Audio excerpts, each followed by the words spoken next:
A bill seeking to create 74 seats for Nigeria in the National Assembly has passed second reading in the House of Representatives. Now, the Green Chamber voted in favor of a bill during plenary on Tuesday in a bid to encourage more female participation in politics. Sponsored by Benjamin Kalu, the Deputy Speaker, and 12 other lawmakers, the proposed legislation seeks to alter Sections 48, 49, 71, and 117 of the Constitution to create one special seat reserved exclusively for women in the Senate and House of Representatives for each state of the Federation and the Federal Capital Territory. Well, joining me, of course, on the program to discuss this is Uju Agoma. She is the founder and executive director of Power. Thank you for joining me, Uju. Thank you much. I'm happy to join you. Thank you. I mean, interesting times for, well, I say, the female gender with this particular bill being pushed by the House. I mean, just a bit of, well, I call it background statistics. In the 7th, 8th, and 9th assemblies, women accounted for just 6.4%, 6.1%, and 2.7% of the Senate, respectively. And 6.4%, 3.05%, and 4.7% of the House of Representatives. Now, looking at this recent push by the House, what is your reaction to it, and how significant do you think this move is, particularly in supporting women in politics? And first and foremost, I think it's something that should be celebrated by the women, by everyone. That's one. Secondly, what is being sought is not really something that is put in there to benefit the women, but it's something that will benefit the whole of the whole nation.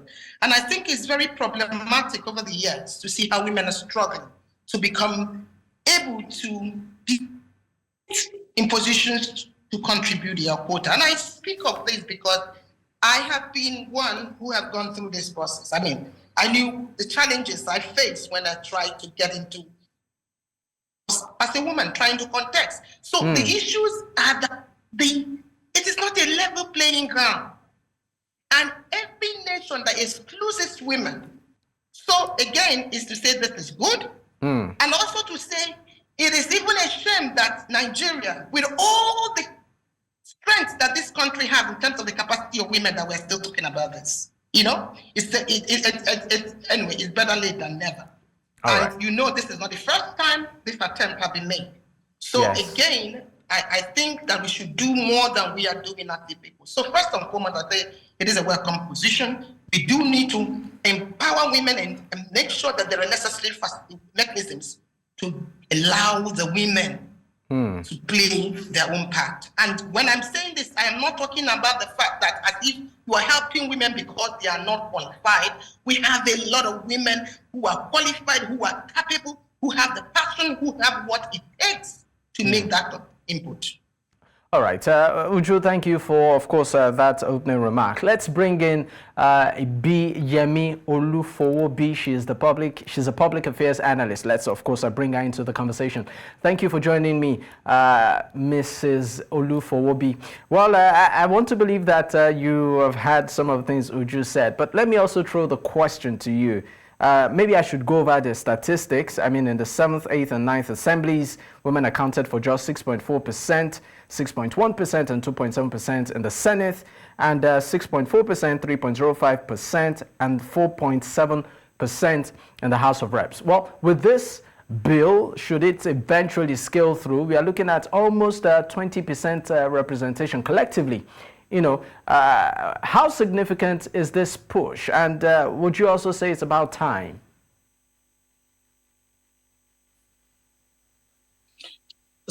I'm sorry, I lost you a bit there. Okay, I was trying to, of course, give some background stats to... Yeah, I heard all that. How significant, so, you said? Yes, yes. Is this move by the House? For me, if I were part of that House, surprisingly, I would have voted against it. You know why? Why? I don't believe in tokenism. I don't believe I should be given a token. What is the percentage of the women folk in Nigeria who are the people who vote people into office in Nigeria? It is the women. But why are women not getting there? Because we don't have the wherewithal. Because we don't have the capital. Because everything, because of the capital intense nature of politicking in Nigeria, it's against women. For me, I think what we should first of all do is remove all those impediments that make women not able to get there. Remove and see what will happen, if the women will get there or not. All right, let's talk about the impediments. What impediments, just a few of them, would you like to highlight? We're talking of finances. The truth of it is that Nigerian politics is too money central. But the male gender too also faces financial challenges when running for office. The financial challenges against the women is immense. The women do not have that kind of resources at their disposal. And that is why the men get there easily. How many women can effectively compete against the men when it comes to the provision of finances to use in politics in Nigeria? How many? And that is why the women are at the receiving end. Let us stop the monetization of politics and see what will happen. After all, who are the people who go out? It is the women.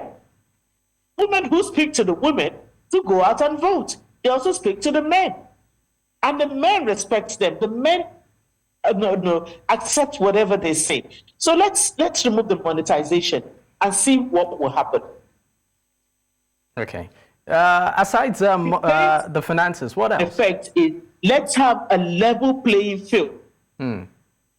Level playing field.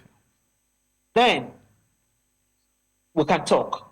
Okay. Let me leave you for a moment, BME. Okay, I understand that Uju, of course, we lost connection with her. Let me stay with you. You said finances is a big issue, and the playing field should be, made level. But some would also argue that moves like this would encourage women to further, throw their hat in the ring and sort of create a space for them. Some would argue that moves like this, particularly from the House, saying that these positions are specifically dedicated to women, meaning that, the male gender cannot compete for any of those offices. I mean, some would argue that it's a step in the right direction to encourage women and give them that level playing field of some sort. Let me ask you a question. In the classrooms, in the universities, in the secondary schools, are there special marks for girls and special marks for boys? Is there a different grading system for the male child as against the female child? If it's the same thing, let's face it. Who says that what a man can do, a woman cannot do it? I will use specific examples. Ngozi Okonjo-Iweala, one of the best ministers Nigeria has seen, one of the best people who has worked in Nigeria. Did she work in Women Affairs Ministry? No. She was at the helm of affairs, finance, and she did astoundingly well. So why do we have to reserve certain positions or certain seats for women? Ministry of Women Affairs, disaster, what do they call it? Humanitarian affairs. Because women are humane by nature. Okay, but who says a woman cannot be the Minister of Works? Who says? Who says a woman, we have top women engineers in Nigeria, for crying out loud. Who says they cannot do well? Just take a look at the ministries, take a look at the positions where other women have worked, where these women have worked, and then you see the caliber of people we have in Nigeria. We have fantastically brilliant people, brilliant women in this country. Are we using them well? Are we putting the right, the round pegs in the round holes? Or are we just giving them tokens? No, we need affirmative action, 35%. We need to put women in certain positions. We need to be seen as being women friendly. Let everything level. Let's compete against each other. After all, when we're in school, we compete against each other, right? So why can't we do that outside? We do that in school because it is level and we succeed. Let's carry the same thing out let's remove the issue of violence. That's another issue that makes women stay far away from actively competing in politics. The issue of violence, the issue of monetization. All right. Where those two are out, then I think we'll have more women in politics. All right. Let me leave you for a moment, BMA. Let me go to Uju right now. Uju, I believe you have been following the line of thought of BMA on this. Two issues she raised as, well, I call it obstacles or challenges with women in politics. One is finance and the other is violence. I believe I got that correctly. I would like you to react to it. You said you, at some point, even ran for office. Yes. I mean, did you... I ran for office for the National House of Rep. Yes, I did. Okay. But first of all, I just want to say something, It's like you have a problem. And the question is, how do I tackle this problem? Do I wait till I'm able to get the 360-degree approach to addressing that problem? Or do I take incremental steps? And I tell you, if you're going to wait to address all of those challenges and obstacles you mentioned at a whoop before the women start becoming part of the decision-making process, then we will wait a long while. So what you are seeing is primarily a very strategic process of dismantling the several years of institutionalized oppression and subjugation of women. It's taken a long way to having this done. It will still take more. So I think it is better to be very practical. And I tell you, so whilst you are saying, and the truth of the matter, even when you talk about having percentage kept for the women, the men that are occupying the seat, many of those seats now, are not anywhere smarter than the women are. But the point is that leg into the door first. So it's being pragmatic. Yes, in terms of the challenges of finances is a critical issue. How many women have control of the finances? And you and I know there is also the fact that the so-called monetization of the whole process is so challenging. It's beyond finance, it's beyond violence, it's beyond very institutionalized processes that keeps women down, and the ones that you put ahead are those who have linkages to the men who control the power. So I do not think that any of the points made regarding challenges are wrong. Yes, those challenges need to be dealt with. There needs to be strategies to deal with it both in the short term, the medium term, and the long term. But it's going to be a whole long work. Nobody receives power freely. No, nobody gives it to you freely. So I also think that this institutional mechanism to ensure that this happens needs to be put in place. We need to support it. Because if we don't, I tell you, we'll wait a long while. Because those who are already holding the helms of powers are not going to let go. Not that easily. So we need to do something. And that's why I welcome a pragmatic approach and to look at it like way. To see it not as the final solution, but as an interim while you fight to get what you need to get. Oh, okay. All right. Thank you so much. But at this point, we will go on a quick break. When we return, of course, we'll pick up from where we stopped. Stay with us. You're still watching the conversation on News Central Television, and of course we are discussing women in politics in Nigeria. A recent move, of course, by the House, where they created about 74 extra or proposed a bill, 74 dedicated seats for women, to actively participate exclusively for them, in politics, just, to boost the percentage in terms of women's participation in politics in the country. But I still have with me on the program at this time two amazing women. Ibiyemi Olu Fosu, she's a public affairs analyst, and also Dr. Uju Agomo. She's the founder and executive director of Prawa. Thank you, gentlewomen, for hanging on and staying with me.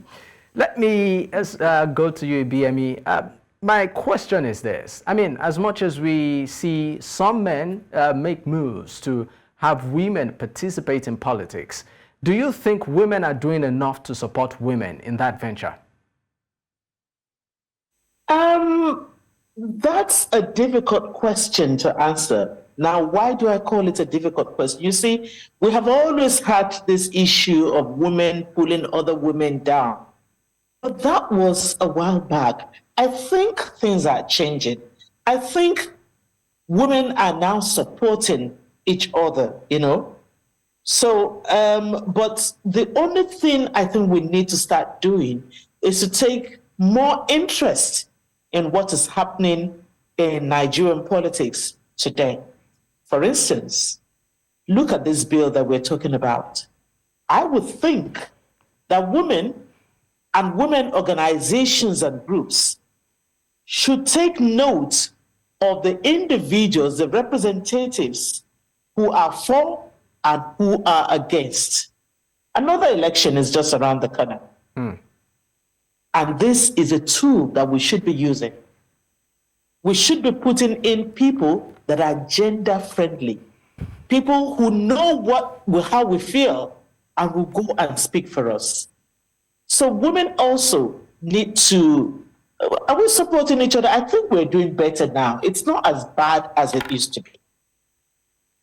All right. Let me go to Uju on this one with a bit of a very, well, I call it a bit of case study. Right now, we know that the current administration actually did in its campaign, of course, a manifesto said it was going to, of course, expand the involvement of women in its cabinet. But unfortunately, we've seen cases where some women holding positions, got wrapped up in very controversial circumstances. I mean, the likes of Betta Edu, Farouk, that's the former humanitarian minister, and even the current one, being, wrapped up in corruption allegations. And right now, just today, we saw another back and forth between the current Minister of Women Affairs and, a hearing where it was all women, and it was, a shout battle. I would just like to know your reaction on some of these scenarios, which some have highlighted that it's not about the gender, but about integrity and the ability of the individual to perform, at such duties. Okay, just to say that corruption does not have a gender face. Okay, you're right, it's about integrity. So the point here is not about saying we won't put women in places of authority because women are corrupt. I don't think that should be a right way to do that, because that would be a lie. So I think that irrespective of what processes that are put in place, that the issue of integrity, the issue of zero tolerance to corruption should be something happening across board. However, the point here about capacity and the ability to deliver, my point is that there are lots of women who can do that and who are in the position to do it, and many a times better than the men who we have seen in the places that they have been put. So I do believe that any argument which is saying that, oh no, don't put women, don't allow them to get in there because they don't have integrity, because I don't think that's correct. As a matter of fact, you may probably be thinking the other way if one needs to go that. My point here is we need to make sure that the mechanisms that allows both sectors, the men are already there, but that allows those who the doors have been locked against to be able to have opportunity to get in there and make their own due contribution. Secondly, irrespective of the gender, irrespective of religion, irrespective of ethnicity, mechanisms should be put in place to prevent checks and balances and have a zero tolerance for corruption. And I think that is a second point that needs to be made. But we don't need to get corruption and put it in genderized space. No, I don't think that's right. So that let's not say, oh, look at the women, they're all corrupt. No, because nobody is taking the statistics telling you the proportion of men that are corrupt. And by that, again, the point is not about whether men being corrupt or women being corrupt. The point is that anyone who is corrupt needs to be brought to book, irrespective of whether you're a man or a woman, young or old. All right. What's your reaction to women supporting women in politics? No, I had that point. I think he's very correct. My guest is very correct in the fact that there has been quite a shift or a recent shift over the years. But that does not mean that we've gotten there yet. But also to mention that there is an endemic process, that is something that makes it the way it is. And I think it's important that we know that. Now, I told you that I was in the field. And I will tell you, for example, one of my opponents, one of the things he did was one of the women leaders, he kind of began to befriend her. I don't know whether they had a relationship before, but he was taking information from that woman to be able to determine what he needed to do. So, I won't go into the details. But the point here is that the men, that are the men who are in power, who are using these women, not because the women know about, that they are being used, to be able to undermine the process. So again, that you're a woman does not mean you are fully conscientized. So here I'm saying, both men, both women need to understand the gain of making sure that women are allowed to participate in politics. And they need to understand how they and themselves can be made to be part of that process. So you can see a he for she woman. You can see a man who is even supporting the process, perhaps more than some women. And those women who are not supporting it, it's not because they hate other women, no. It is because that their worldview, they are not fully conscientized, they are not fully aware about the institutional process, resistance to these powers, because those strong powers also subjugate themselves. Very good, okay? So it's just like saying, the way you see women not supporting, they are being used as a toy in the hands of the men who want to keep the status quo and who want to keep locking the door against women. Okay? So, and again, truly, there's been some improvement, and more should happen, because truly, women vote more, which means that if the women on top understand the full force, they will be the ones setting the agenda, just like has been mentioned. The fact that, look at those who have voted for or against, and they use it. But it's not just about this particular bill. It's about holding people accountable in terms of the agenda towards, and women emancipation. So whenever we're doing election, what are you asking them? What are the agenda towards this direction? The other painful thing is that even when they tell you that, we need to make sure that the electoral process is right, because if your electoral process is not right, you're wasting your time. Say all the English you want to vote, so they will rig all the elections they need to rig. All right. Let me just, before we wrap up this first half, let me go to Ibiemi on this one. And it's just, an off-the-thought question. Is Nigeria ripe for a female president? Talking about agenda setting. Okay. Was Nigeria ripe for a female finance minister when Ngozi Okonjo-Iweala was finance minister? Was Nigeria ripe? Try a woman and see what will happen. There's nothing that says that a particular gender brought the knowledge or the skills or the ability to be president or governor from outer space. Try a woman. If we say the men have not done well, why don't we try something else? And the alternative would be a woman.